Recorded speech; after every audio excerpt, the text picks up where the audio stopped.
This is quite the ensemble cast, so I guess right off the bat, how did everyone get involved, including yourself, Stephen?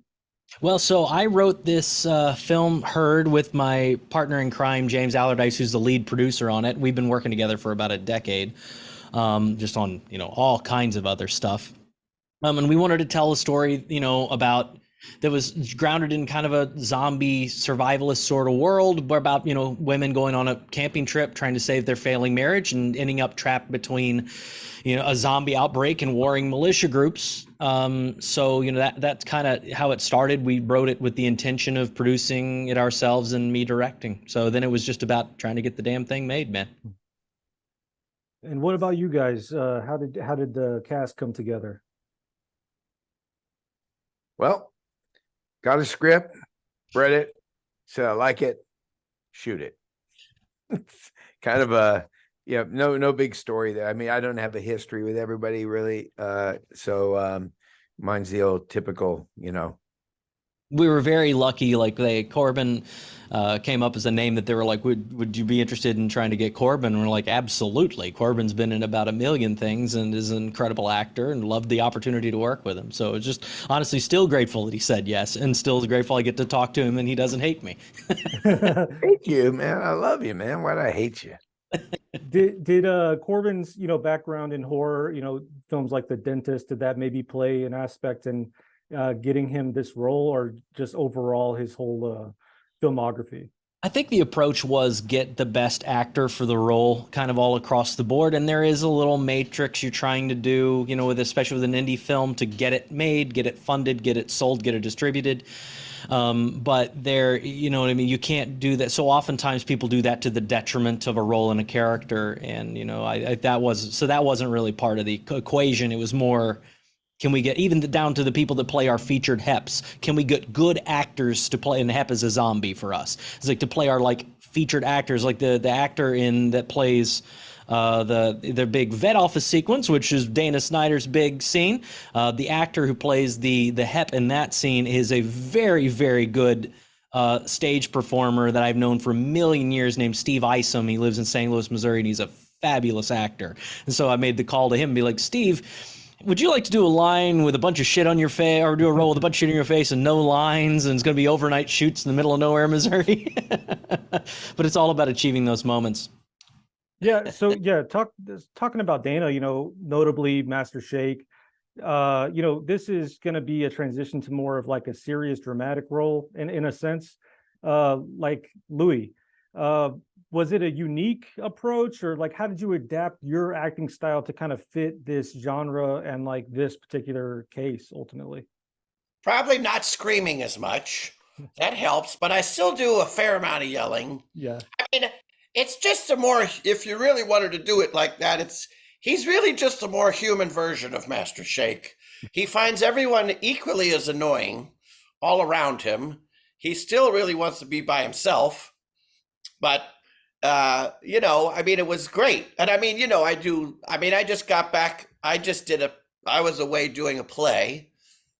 So it's not the only thing I do is Master Shake, thankfully, because I'd probably go crazy if that's all it was. But no, it was great. I was feel very lucky that Stephen thought of me for it. It was had a wonderful time. It was yeah. And you got a special. I knew it was. We ended up with you. You just did a show in Arrow Rock, Missouri, which is the artistic director is Quinn Gresham, who's also a Webster grad. Dana, Quinn, and I all went to the same school, and Quinn actually ended up in this movie because you were in it. He plays the we call it the Morning Man, but it's a sequence towards the end of the film with a newscaster, and it's pushing in, and he doesn't have any lines. He just plays one character, but he's actually in it just because he wanted to come hang out with Dana, and I was like, yeah, come do this. Well, you guys have mentioned Missouri, and the setting plays a crucial role in this film. How did you adapt to leverage the setting to kind of enhance the storytelling and create that that immersive experience for the audience? Because for me, I think the setting was a character in itself, and I thought you guys really played into the Missouri. I've shot films there in the past, and it was incredible to see the way that you guys utilized it specifically. Thanks, man. That's a huge compliment. I grew up in Southeast Missouri. This was shot mostly in my hometown. And, you know, so I kind of knew the areas we were writing for and areas we wanted to do it. And I don't think Missouri, the Ozarks don't get filmed so very often. And when they are, they're often filmed as, you know, Deliverance style. You know, and this is sort of more the, you know, we were trying to capture some beautiful aspects of it. You know, the film starts on this famously beautiful river that most people don't know called the Current River, which is forever for me going to be kind of a little bit of a heartbreak, because I pushed to do that specifically to film on this river because it is epically beautiful. And whenever we got there to film, it was April 2022, and it had rained all spring and the water was really high. And so it's like the things I remember about is it's crystal clear water with like rocks and stuff, and you can see, and it's just gorgeous but all the water was so high and it was super floody and a little murky and windy. And so it's like it works in the film, you know, but it'll always be a shade of what it was supposed to be. So jumping back to the film a bit, you know, how do you think Heard contributes to the evolution of the horror genre? You know, I know there's a bunch of conversations about elevated horror, and like, you know, there's, you know, we can go back and forth about that all day, but what kind of sets this film apart? Because I know there is a lot of social commentary in this, and there's a lot of conversations that aren't, you know, right in your face, which I thought was really interesting.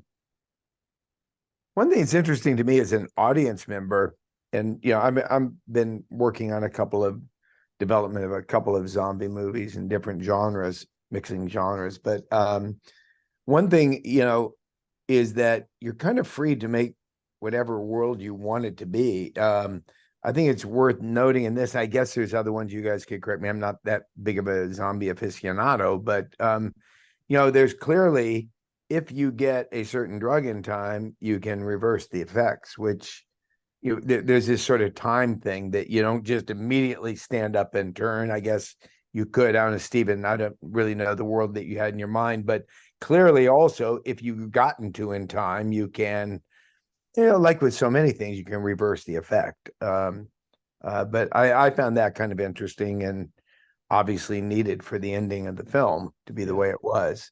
You know, we play a lot into the zombie lore overall. You know, I think Romero is a really strong influence for both James and I whenever we were writing this, and we love the zombie films that are used as an analog for metaphor for something else. We hopefully, you know, it was our hope that we didn't do that too intense. Like, it was that the metaphor is a metaphor and not a foreground element, so that, you know, I think we hope that stands true about this. And Corbin, you kind of mentioned like seeing like a audience member kind of talk to you about the film. So I'm kind of interested, you know, I saw this through Fright Fest and then again through Fantastic Fest. You know, how have those festivals kind of, you know, have they ignited any fires in you guys? You know, I think that it's really cool to see these types of films, these genre films that have something to say, you know, with the fans, you know, and even when I was digging into this after I saw it, you know, all of the response was positive. So I thought that was really interesting, and it seemed like a lot of audiences took different things away from it. So how has your experience been with the fans, or like the people that have seen the film? Well, I haven't had a relationship with people who've seen the film yet, but we'll find out more about that. But sure. I, on a very personal level, going back to, I guess, The Dentist was my entree, and getting to work with Brian Usna and getting into that world. But actually, even going back further, when I was a kid, working around Roger Corman, on some level, did many of these things for $2.53.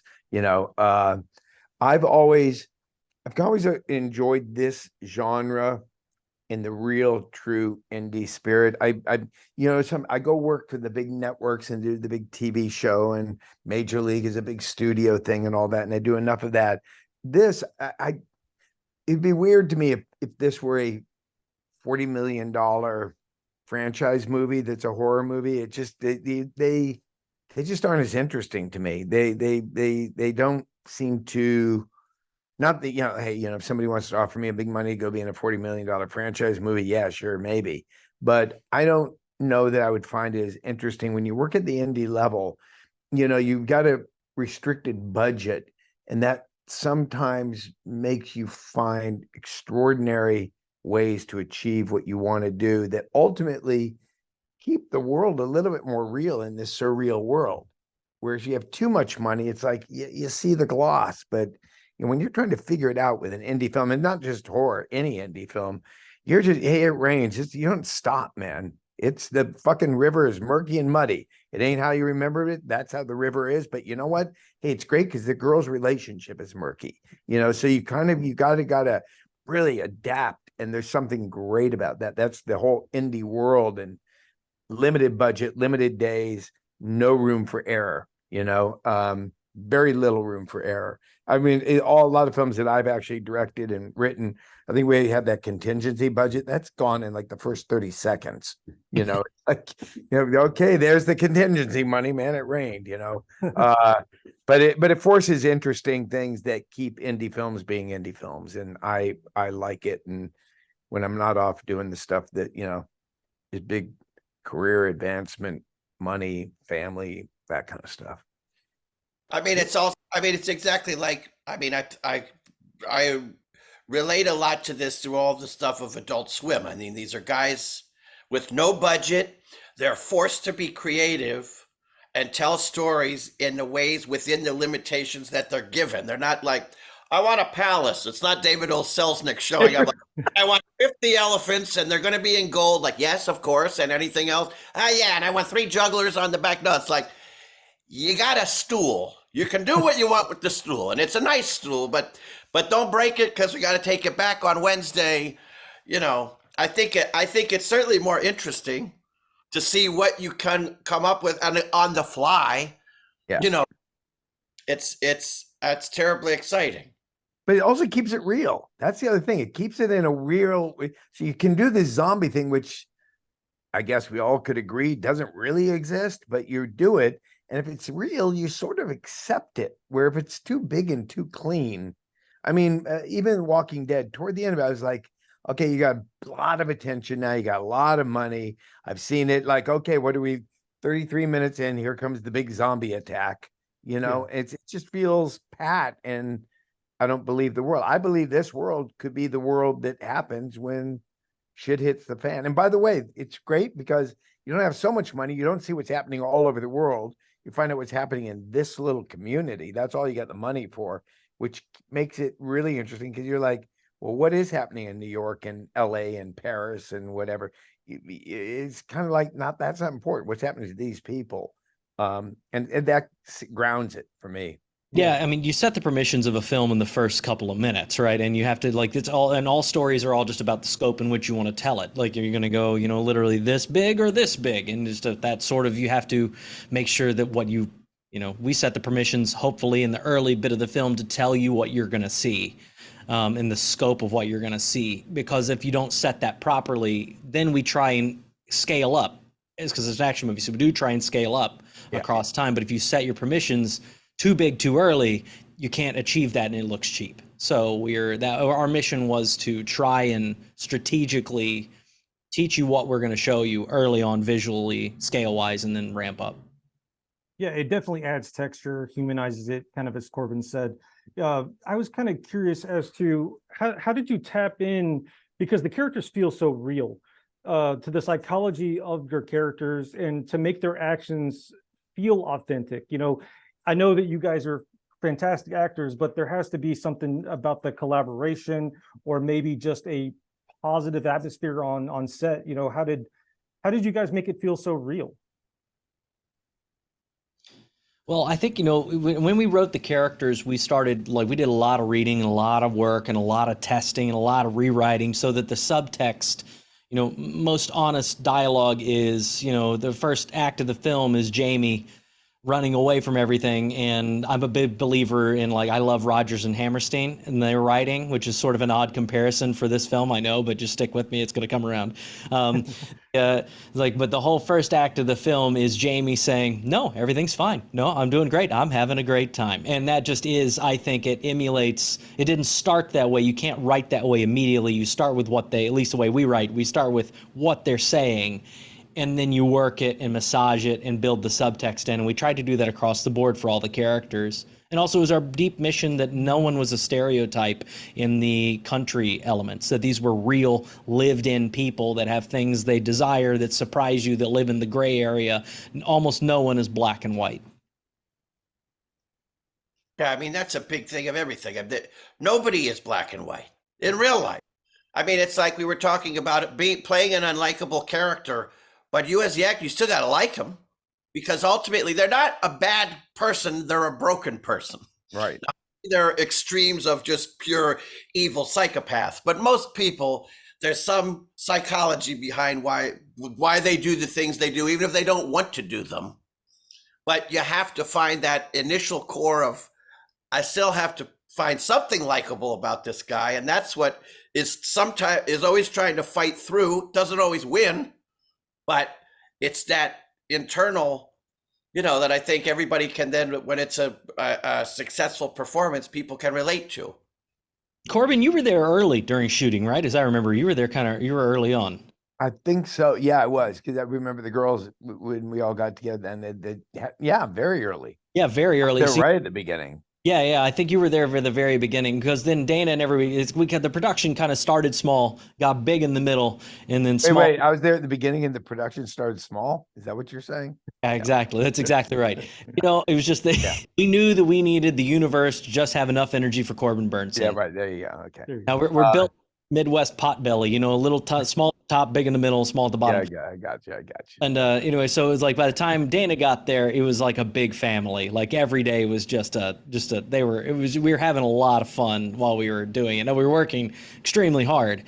But I will say we also made it James Allardyce, co-writer and lead producer, is an amazing producer. Best producer I've ever worked with. Is the reason we work with together, and he works on everything I do. We work as partners. He made our schedule so well. So like indie films, a lot of times we ended up shooting 6 days a week, which is hell. It is a hellscape for everybody on set. And they're famously what ruins people and makes people hate their jobs. But we did when we had to commit to a 6 day week, we made sure that we didn't go over 10 hours a day. So we only ever shot 10 hours. I think we had 2 total days across the entire month we shot that went to 12. And that's just, that was commitment we tried to make to the crew and to the cast, that if you're going to be able to come and dedicate this much time, we're not going to burn you. We're not going to over abuse you on those elements. We will limit, and we limited the creative to make sure we could do that. And so that they didn't pay the price for our ultimate success, if that makes sense. Mm-hmm. You know what I mean? And that ultimately left room for everybody to have a great attitude whenever they go back to the hotel, and everybody hang out and enjoy being with each other. And it sort of was like a little bit of summer camp, and one of the best experiences of my life. Was there any? So I'm sorry, go ahead. Oh no, I just said it's like movie camp. Was there anything particular, like well, first off, like was it an entire month that y'all filmed? I think we shot 18 days initially. Okay. I believe it was 18 initial production days, and then we added a few more on that were really small, kind of just very small crew, just a couple actors. And then in the end, we did a couple of pickups later in October. There were like, the opening of the film starts on big, beautiful wides that didn't exist when we were there. We had to go get that later, but there was no crew for that. It was just, just the bare minimum of what we could do it safely.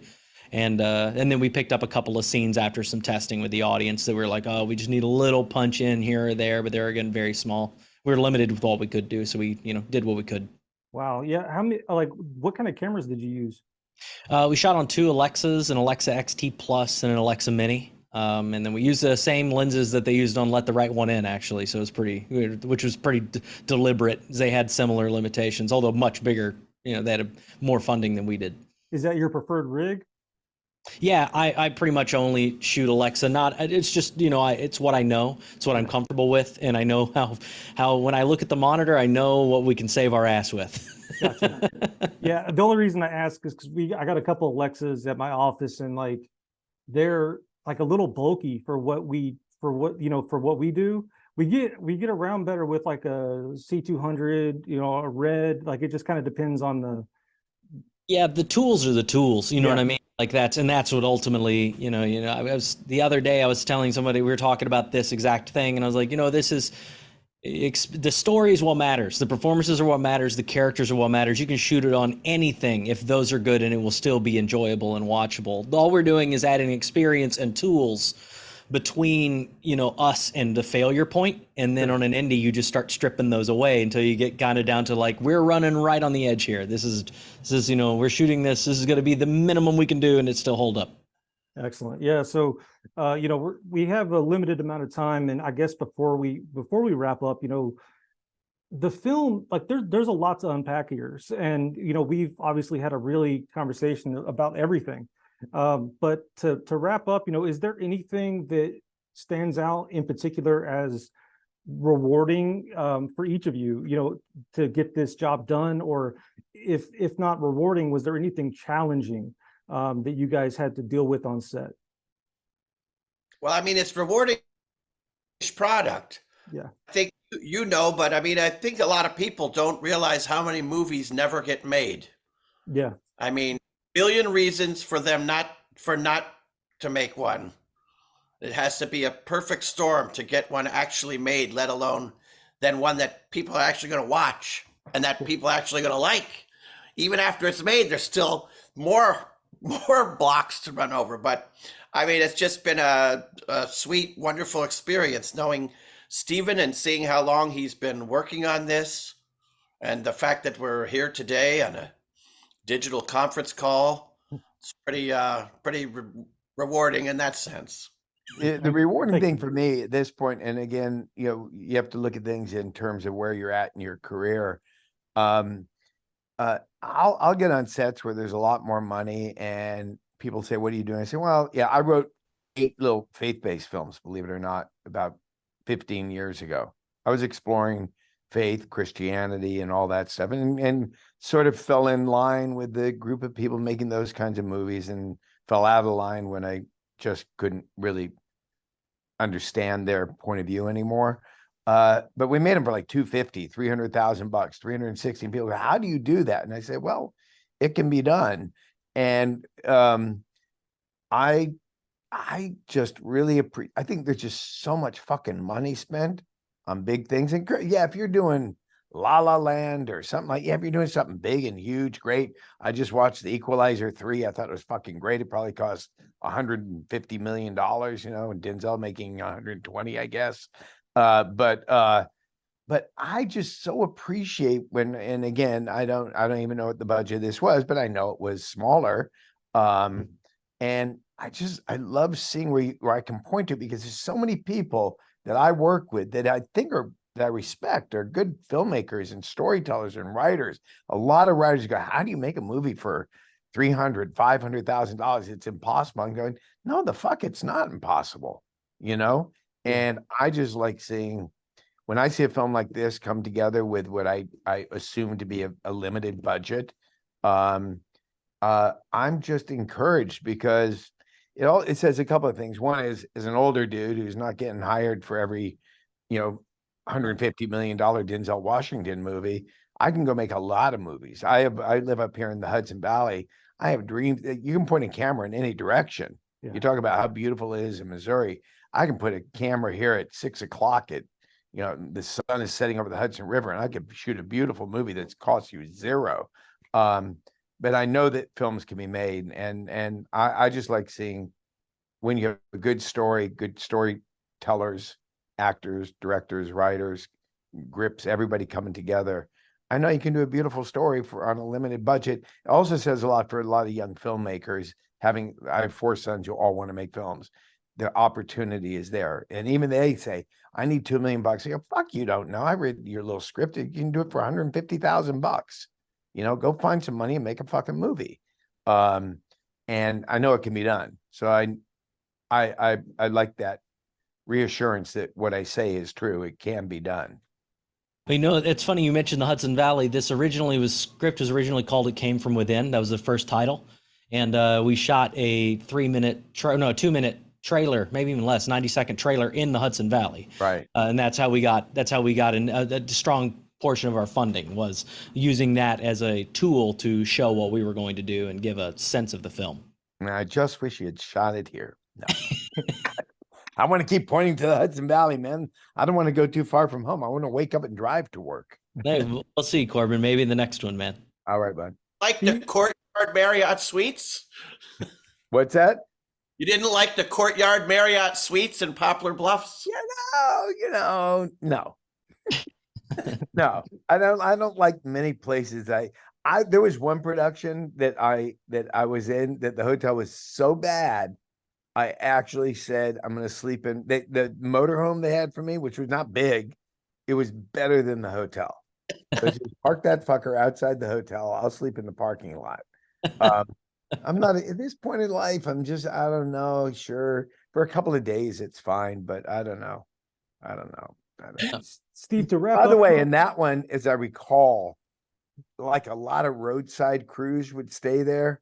As I recall, it was like road working crews come in at night. It's like all the guys, they come in like grubs. They just look like they're a fucking mess. I'm thinking like they slept in this bed the night before. I just have a hard time. I don't know. Call me crazy. A lot of linemen, a lot A of linemen. hats and steel-toed boots. A lot of linemen hats and steel-toed boots. Well, you're luckier than me. Last time I filmed in Kansas City, there was a shootout at the gas station when we went to go get coffee. So should have filmed it. Could have put it into the movie. Yeah, right. Production value. Yeah. Free act. To conclude, Stephen, I just kind of want to know real quick. Ultimately, if someone's on the fence about seeing this movie, what would you say to them? Like, how do you get them to buy a ticket? So I mean, I think this film is an entertaining film. It moves very fast. It's a quick 96-minute watch. And, I don't think it's going to beat you about the head with any too much of the messaging. It's just a lot of fun stuff to sink your teeth into for the characters.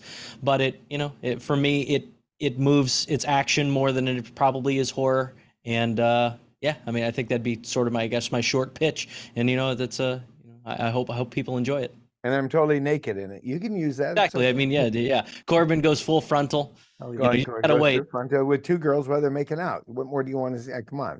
Great. See, there we go. I should have kicked the question to Corbin. You didn't mention this was an all-nude movie, the first fully nudist. I have written that script. It's called Love Me Naked. It takes place at a nudist colony. And I want to get over the fact in the first 2 minutes, you're seeing dicks and vaginas and all of this. And you just do a movie, but everybody's naked. Corbin, I think most of the people that would watch that movie would be over it in about 2 minutes. or hanging out the Marriott. Well, guys, I appreciate your time. Here at CineDump, we let the doers know how they're doing. Corbin, Dana, Stephen, and you guys are doing just fine. Thank you so much for your time. I'll see you guys in the next one. Take care. Absolutely. Or Jessie, ready to see Jessie later.